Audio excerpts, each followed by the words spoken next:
Welcome to another episode of Low Budget Shooting. Today I am bringing out a really rare gun that I just picked up. I paid $1,900 for this in an auction, and it's the gun that started a big firearm manufacturing company. Anyways, I'll just shoot the gun here and explain what's going on with it and how it was made. So this firearm right here was made by a guy, McGuinn, and he designed it because in 1968 or so, the Air Force wanted a firearm that the military, the Air Force pilots could keep under their seat or whatever, so if they ever went down, they had something to shoot. 3 of them were made by Colt, and those are in the Smithsonian Institute. So Gwynn picked up the design. The earlier ones were using a .221 fireball round. He took the .223 round, and I don't know if you can see it in here, but this one says, 556. It's a really low serial number also, and it's called the Bushmaster pistol.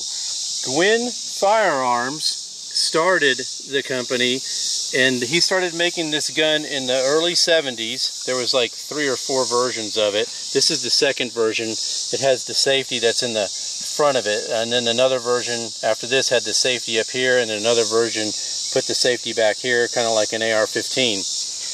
And so it's a pistol. It's considered a pistol. If you ever look at the early Bushmaster logos on their early guns, and I'm going to put one in here, you'll see in the frame.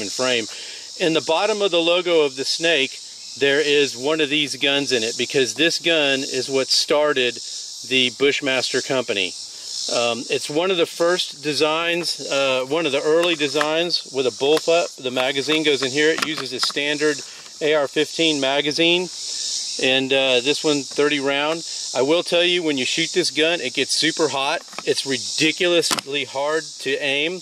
The first time I ever saw one of these guns, and I'm going to show you when I get the camera on the tripod, a friend of mine by the name of Steve Nemeth, who passed away a few years ago, he bought one of these guns, and we just thought it was the dumbest thing ever, because it was, but little did we know that it was going to be a historic firearm. And so, Steve, rest in peace. I got one of your guns that we made all kinds of fun of you about, and now I'm showing it on YouTube. So let me set up here.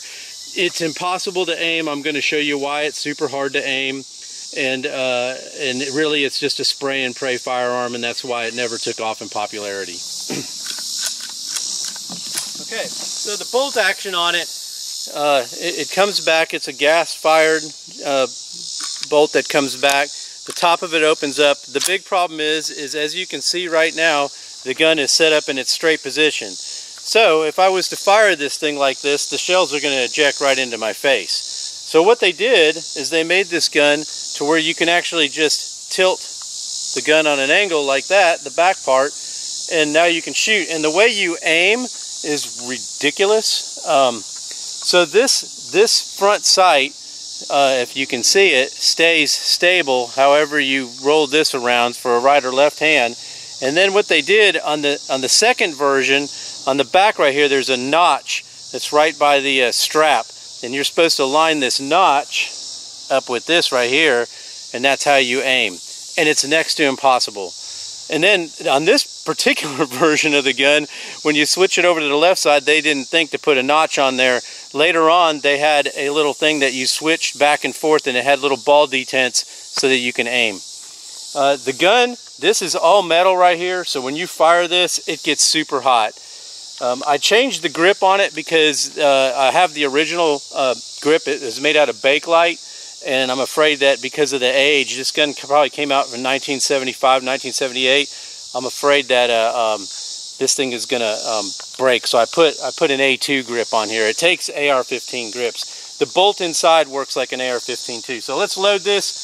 I'm gonna attempt to shoot some water bottles up there, and like I said, it's spray and pray, so we'll see what happens.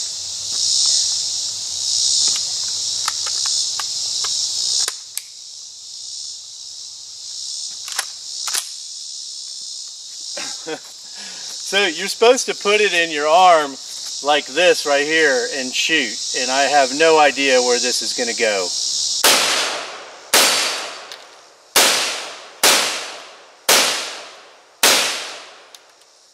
Now let's try the stereo.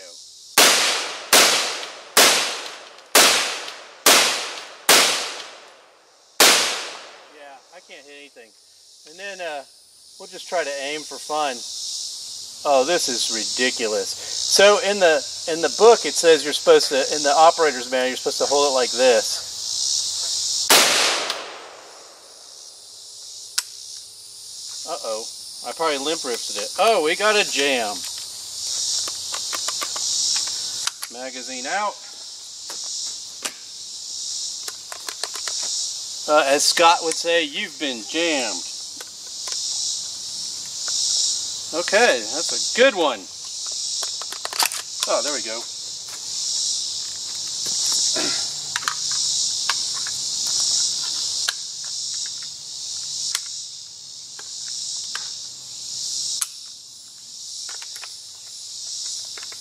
I'd like to hit at least one water bottle.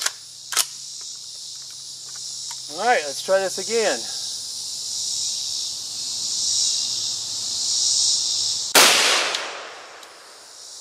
Trigger pull is atrocious. Hey, I think I got it. It's leaking. Hey.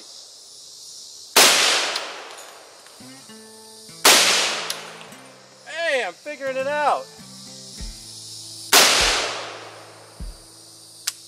That's it. All right, there you go. The world's worst designed firearm. It started Bushmaster firearms. Hardly any of them in existence. Thanks for watching. Subscribe below. Someday maybe it'll get bigger. I have a whole bunch more guns to show you. And be safe when you're shooting. Thanks for watching.